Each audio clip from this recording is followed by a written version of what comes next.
Okay, so today's stick is something interesting. But before we get to that, I'm sitting out here in a nice uh, campground out in western Pennsylvania. Uh,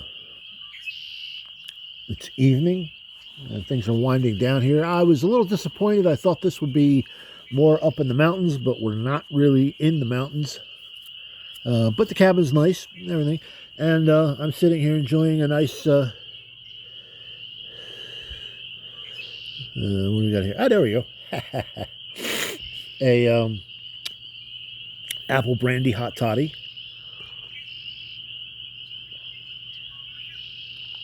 So that's pretty good. So today's stick is this. This is a Gurkha.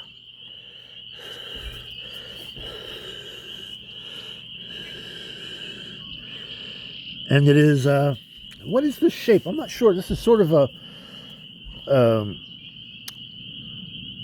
combination of a pyramid and a perfecto.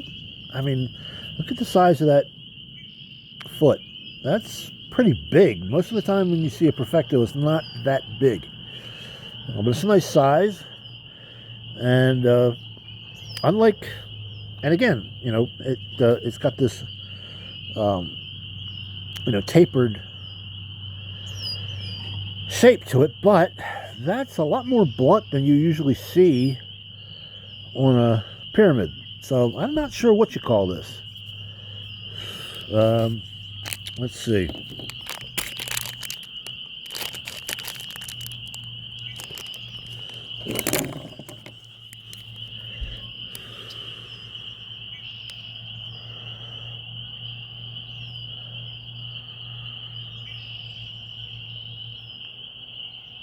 Well, what the label here says, Gurkha Master Select. Okay. The Duke New 5.5 by, what is that, 60? Is that a 60? I don't know. The writing's really small.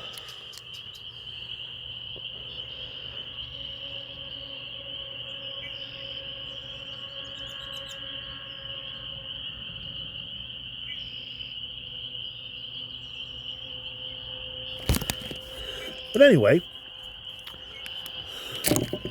there's what we have to smoke. Okay, the band, and this is what's interesting about bands on tapered cigars or pyramids. Or pyramid's a very old term for it. I don't think it really applies. It's not a pyramid shape. It's a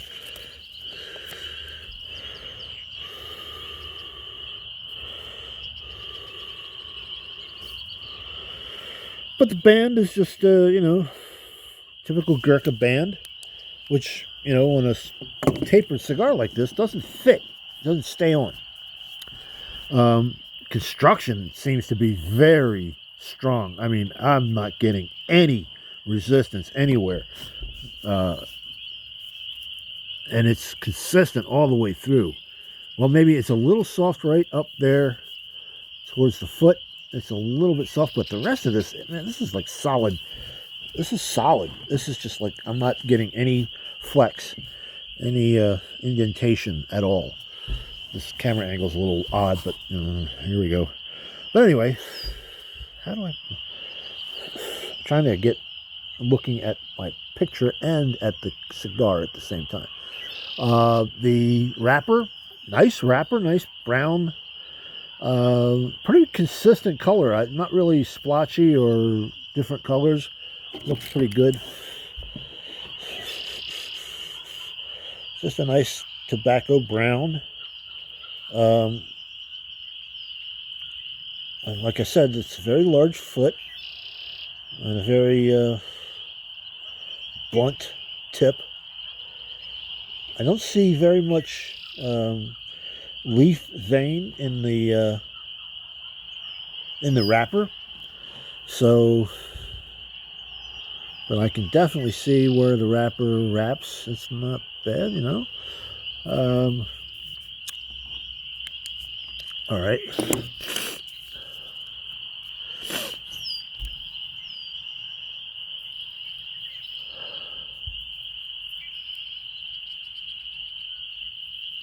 I'm getting mild tobacco aroma. Nothing overpowering, nothing overpowering, nothing overwhelming. And definitely not a sweetened tip. However, there is a sweetness to this tip, which I'm guessing is just the natural sweetness of the tobacco. All right, so let's give this a cut.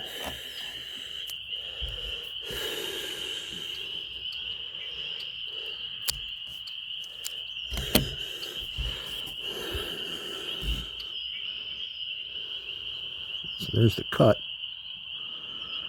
Nice full cut, full diameter, and it's staying together. So now let's try giving it a light.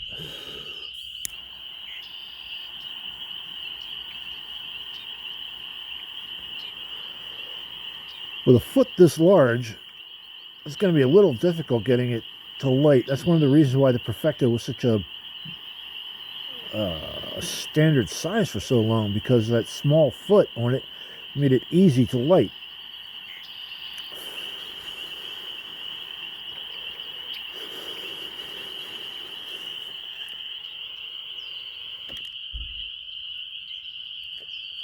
Oh, well, that lit well, man. It lit fast. And all right.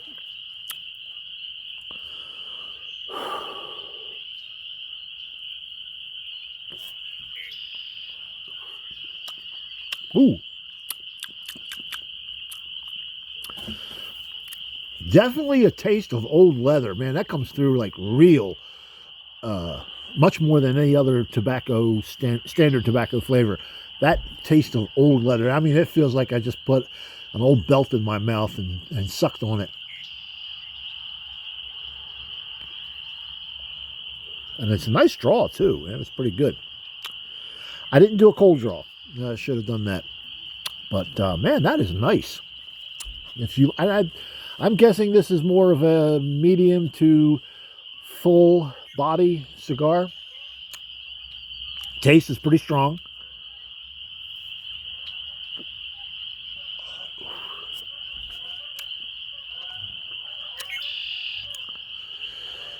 And even, well,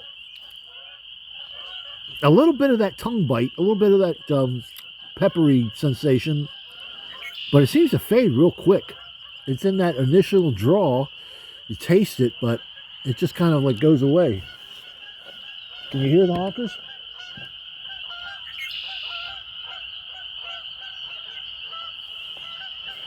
There's a lake just off to my right, and a couple of honkers just landed in the lake, or maybe too small to call it a lake, more of a pond, I guess.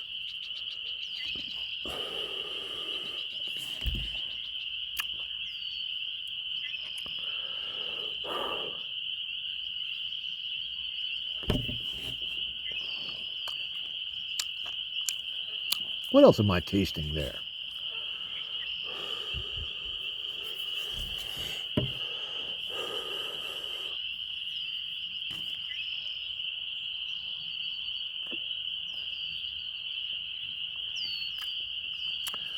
Just that taste of old leather is just really coming through.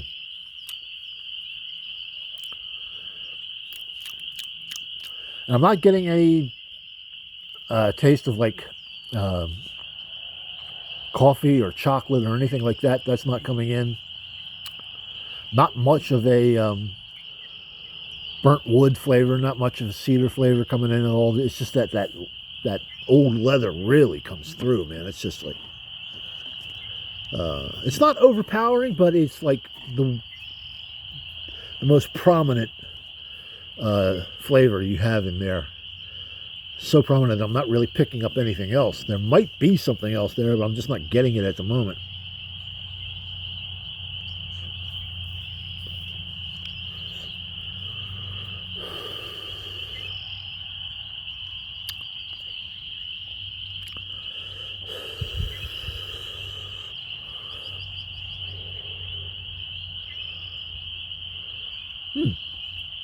But it's enjoyable. It's definitely especially if you like a more bolder flavor. And I'm getting more interested in the more full-bodied flavors in cigars. Starting to get to the point where that's beginning to become interesting.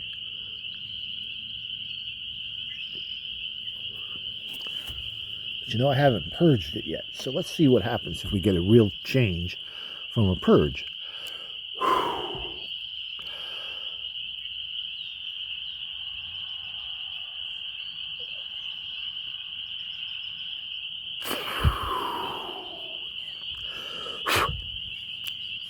So now let's give it a toke. A draw. I'm sorry. I apologize.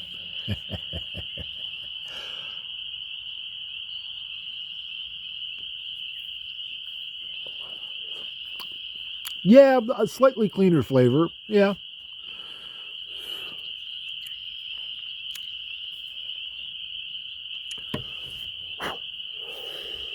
Look at that ash. That's pretty good. It's burning nice and even.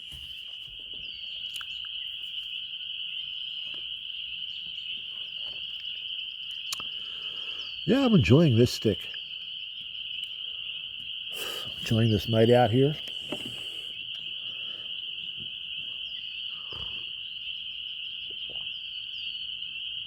I said this was an apple brandy hot toddy.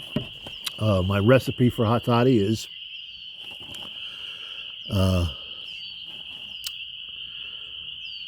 one bag of green tea, one bag of Earl Grey, one bag of dandelion tea,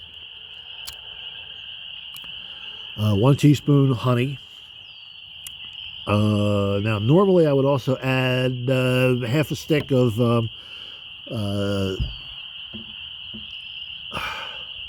cinnamon. I didn't have any cinnamon on this trip.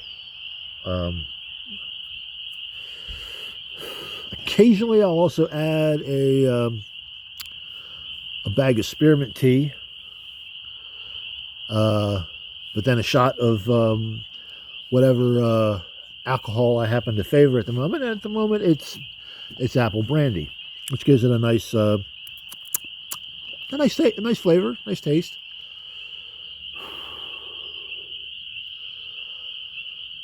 But occasionally when I'm making a hot toddy, in addition to all that, I'll also sometimes add a quarter teaspoon of ginger, or nutmeg, sometimes all the different spices, ginseng, just whatever I happen to have handy. That all goes into the hot toddy. My father used to make me a hot toddy every time I got sick, even when I was still very young. And his alcohol of choice was Seagram 7. Because where we lived, there was actually a Seagram's distilling plant right in the neighborhood. And oh man, when they were cranking up production, the aroma would hit the whole neighborhood. And it was just great.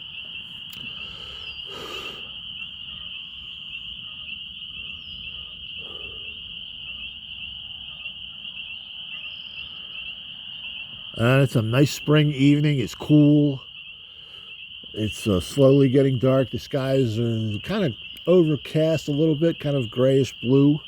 Not much of a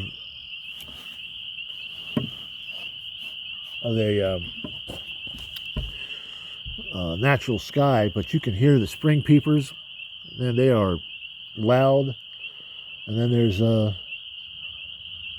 couple of Canada geese off in the pond over there, making their calls.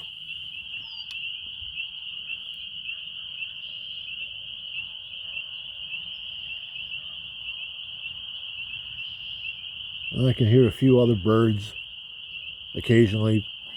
Can't identify them, but Calls are very faint.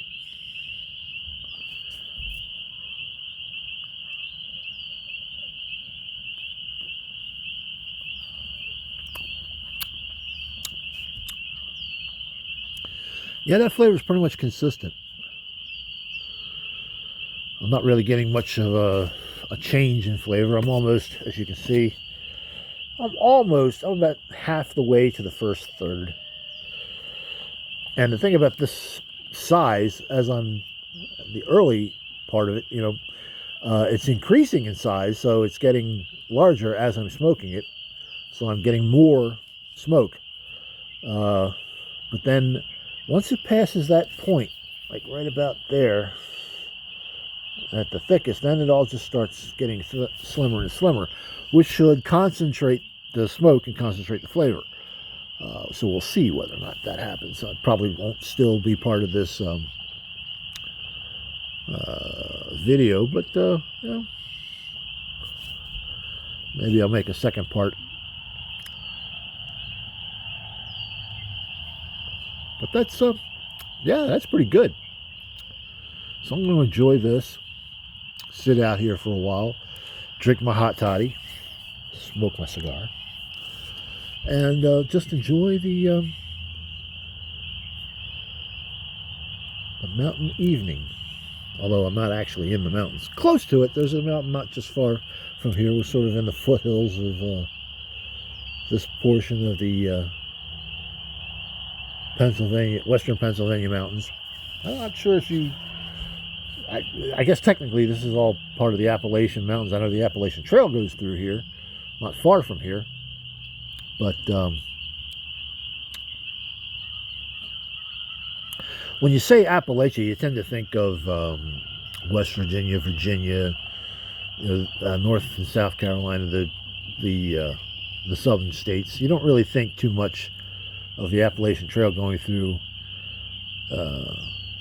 Maryland and Pennsylvania, although it obviously does a large section of it, since that Pennsylvania is such a large state. A large section of the trail is in Pennsylvania.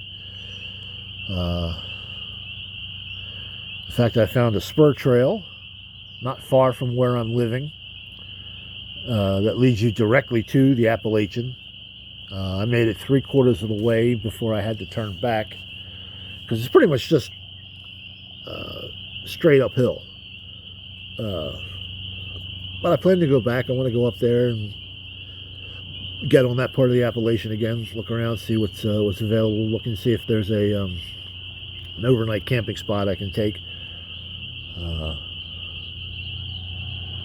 Because I came out this way and not really as prepared as I'd like to have been. Basically, I've run out of money. So I can't buy firewood, so I can't start a fire here in the fire ring. I thought that I might walk into the woods and collect some firewood, but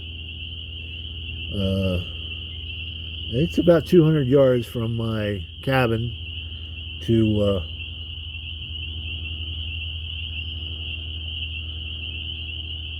the wood line, and just hauling it back and forth and making all those trips. I do have a couple of what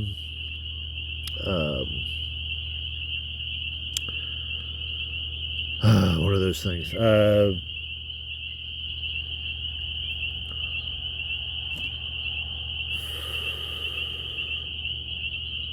Fake logs, just compressed sawdust and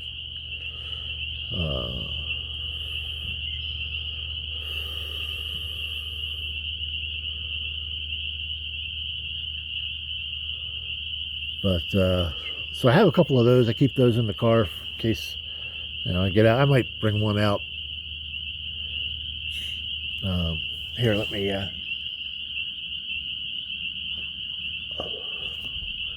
let's flip this around, see if we can. All right, there's the fire ring. There's the front of the cabin. It's a small cabin. From the outside, it doesn't look like much, but inside, it's nice. It's got along the right wall there, as you can see where that light is coming from, there's a full kitchen. Really nice. And then to the left there's a couch against the wall, and a breakfast table there in the center. And then you go back through the door on the left, and there is a nice bath, spacious bath with a shower, and beyond that is a single bedroom with full-size bed, so it's nice. So there you go. There's our, and there's me.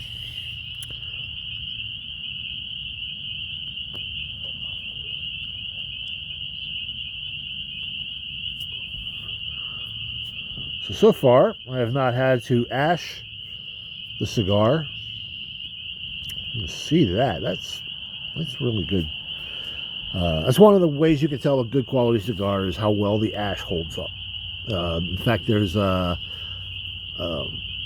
ad campaign for Nub in which they show the cigar about half smoked with all the ash still intact, and they set the cigar up on the ash so it's standing there. Shows you the construction.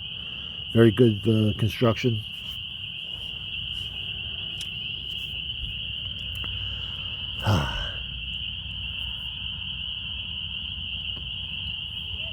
Well, I guess I've dragged this out enough, and from what I can see, it's starting to fade out. Okay, enjoy the smoke.